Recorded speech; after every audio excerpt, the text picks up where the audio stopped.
So y'all, it is now almost 12:30 in the morning or 12:30 at night, whichever way you like to hear it. And I just got to the hospital because I called at 12 to see if the patient got their access site for dialysis, and they were doing a procedure or whatever right then and there. So I came, and now I'm about to get my paperwork and everything together, get my machine ready, and head downstairs, and hopefully, depending on how long the treatment is, not be here too long, but we will see. Okay, so I wrote my out orders and everything, so now I'm about to get my machine ready.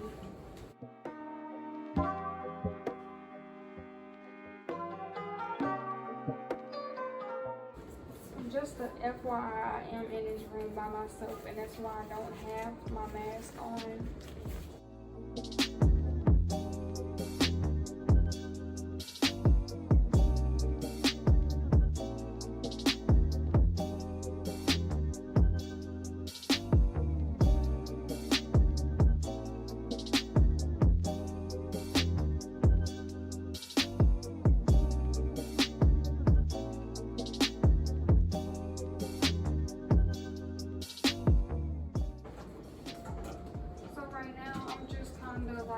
Removing the water hose that are connected to the machine from out of the wall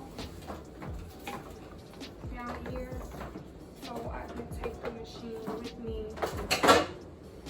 to where I'm going.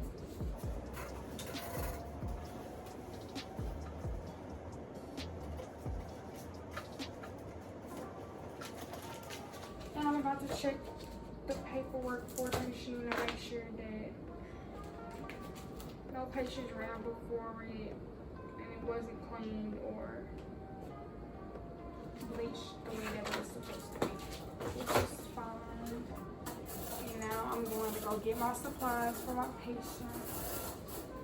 So the treatment is 2.5 hours, and they do have a CBC. So that's the stuff that I'm about to go get now. So at my facility, we have boxes that have our names on it. That's something that they just started for us, and I actually really like it because, I don't know, it just makes a lot more sense than when we did it.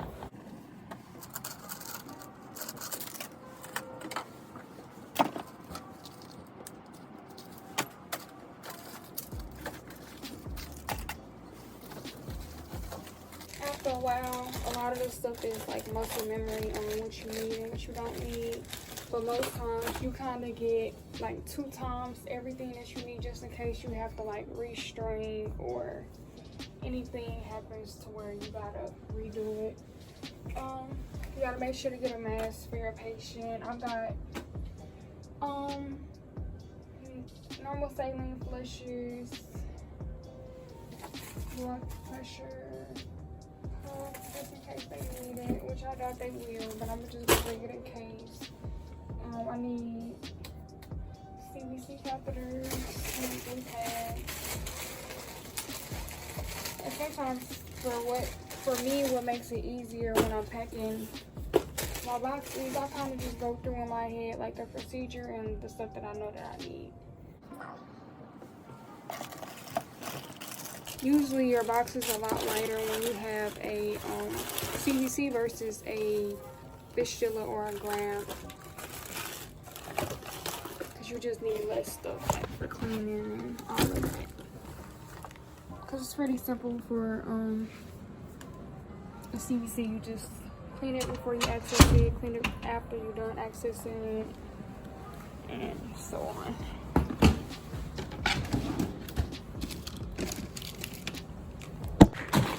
Patient needed a 160 dialyzer, 2 of those. Needed another blood set tubing. Need a shield. So this is my supply bucket. Before I go upstairs, I got my shield. I gotta get a gown, the dialyzer, my hazard bag, bloodline tubing, the blue pads, the end catheter caps. This is the biopatch in case I gotta change the dressing. Normal saline. Got the empty tin, the normal saline, gauze. And then if I gotta get like a specimen or something from the actual blood tubing. And then this is my testing stuff. This is what I attached to the sink upstairs. And then all my chlorine, bleach testers. So yep, now I'm ready to go ahead and go upstairs, get my report, and get started. Quick update. I had to come all the way back upstairs to get another machine because the RO wouldn't turn on when I brought the other one downstairs. So we're gonna try this again, and yeah.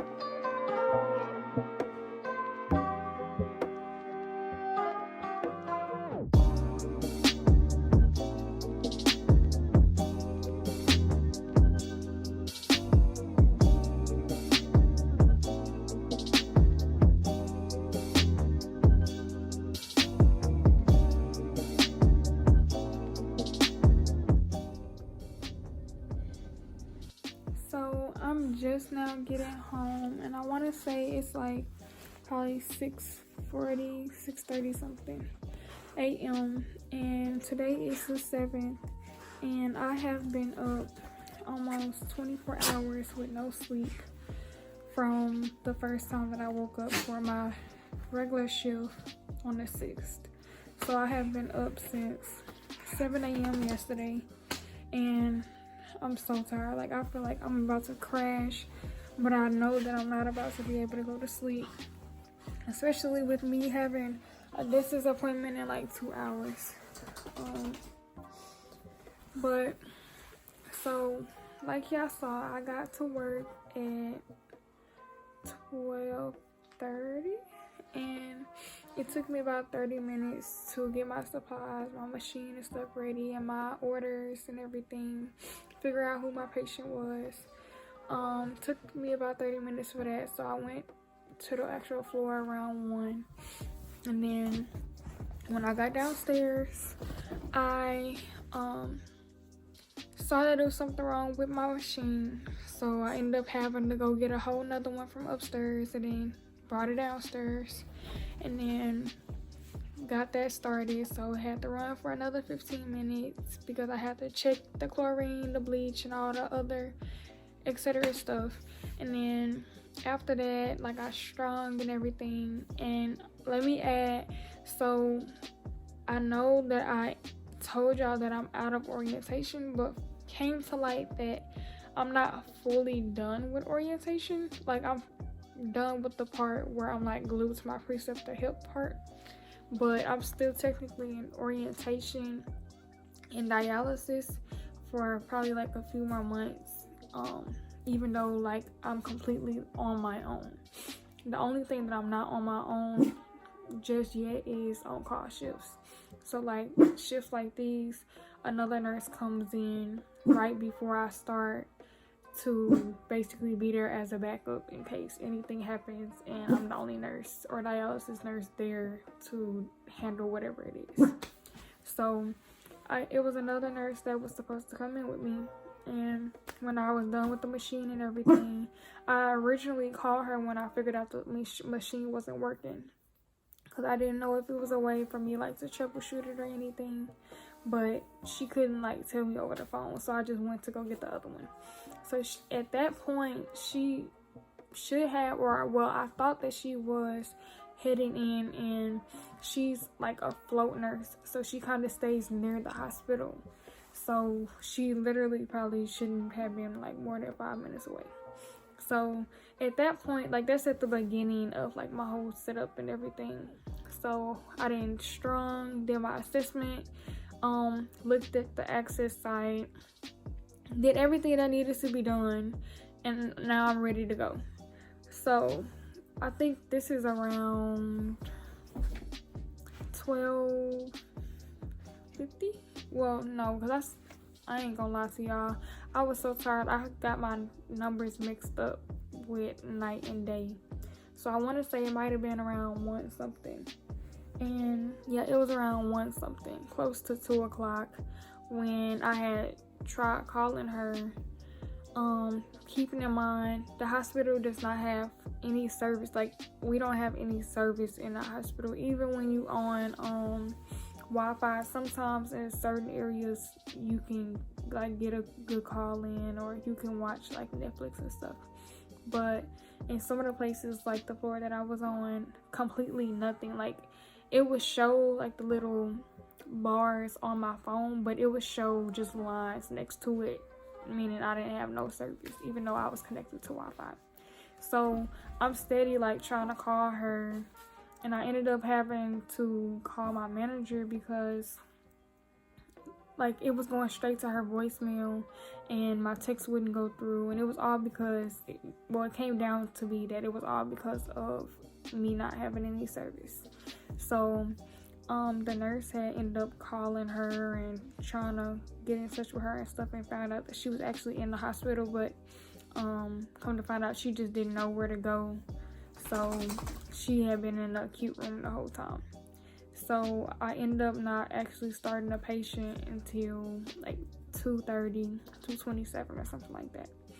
The treatment was 2.5 hours, so about 2:30 plus 2.5 hours, 5 o'clock, which is around the time that we ended. And then the patient hep status was unknown. So at that point, with patients who have unknown hep statuses, you have to bleach the machine afterwards.